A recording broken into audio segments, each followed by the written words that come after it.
দুই প্রকার মানুষকে কুরবানির গোশত দিলে সোয়াবের পরিবর্তে আরো গুনাহ হবে। রাসূল সাল্লাল্লাহু আলাইহি ওয়াসাল্লাম স্পষ্টভাবে আমাদেরকে বিষয়টা জানিয়েছেন। একাধিক হাদিস এবং বুখারী এবং মুসলিম শরীফের মধ্যেও এই হাদিসটা বর্ণনা করা হয়েছে যে দুই প্রকার মানুষ আছে এমন, যাদেরকে কুরবানির গোশত দিলে আমার কুরবানি কবুল হবে না এবং সোয়াবের পরিবর্তে গুনাহ হবে। এর প্রথম নম্বরে রয়েছে যারা কসাই, যারা গোশতটাকে বানায়, এই গোশতটাকে যারা কাটে, তাদেরকে মজুরি হিসাবে, পারিশ্রমিক হিসাবে আপনি গোশত দিতে পারবেন না। তারা যেহেতু পরিশ্রম করেছেন, কষ্ট করেছে, এর জন্য তাদেরকে পারিশ্রমিক দিতে হবে, তবে গোশত নয়। আপনি তাদেরকে টাকা পয়সা বা অন্য কোনো চুক্তি তাদের আপনি দিতে পারবেন, কিন্তু ওই কুরবানির পশু থেকে আপনি তাকে কিছুই দিতে পারবেন না। আমাদের সমাজে অনেকে দেখা যায় যে কুরবানির সারাদিন কাটাকাটি করছে, তাকে 4টা পাও দিয়ে দিল বা 2টা পা দিয়ে দিয়েছে, মাথাটা দিয়ে দিয়েছে, গরু ভুঁড়িটা দিয়ে দিয়েছে, এরকম একটা শর্ত দিয়ে আমরা তাদেরকে কাজে নিয়োগ দেই। আল্লাহ রাসূল সাল্লাল্লাহু আলাইহি ওয়াসাল্লাম বলছেন, লা ইউতা ওয়া লা ইউতা ইল্লা লিজাযারাতিহা শাইআ। পারিশ্রমিক হিসাবে তুমি কুরবানির গোশত তাকে দিতে পারবে না, তবে হ্যাঁ, অবশ্যই সে যেহেতু গরিব, সে যেহেতু অসহায়, এজন্য তুমি অন্য 10 জনকে যেটুকু গোশত দিয়ে থাকো ওইরকম ভাবে তুমি তাকে দিবে, কোনো সমস্যা নাই। কিন্তু সে পারিশ্রমিক হিসাবে তোমাকে অবশ্যই মূল্য দিতে হবে। মূল্য পরিশোধ করার পরে তুমি তাকে অন্য 10 জনের মতো একটু গোশত তুমি তাকে দিয়ে দিলে কোনো সমস্যা নেই।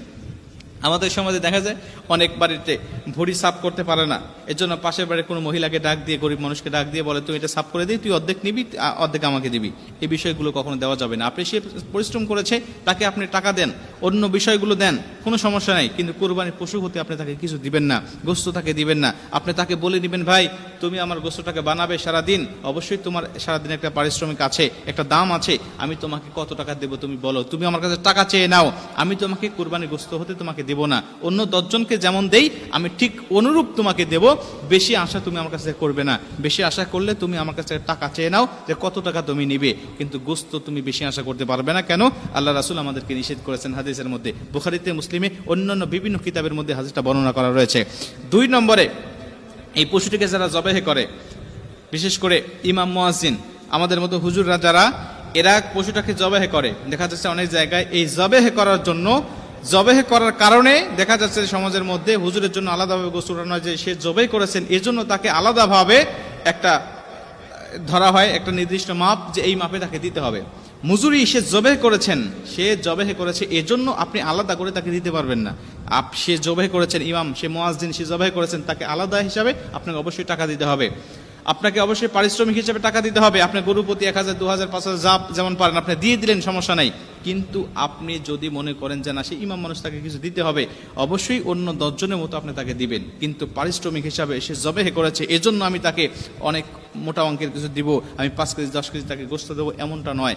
আপনি অন্য 10 জনকে যেমন দেন সেই অনুরূপভাবে দিবেন, আর জবাহ করার জন্য আপনি পারিশ্রমিক হিসাবে তাকে অবশ্যই আপনি মূল্যটা পরিশোধ করবেন।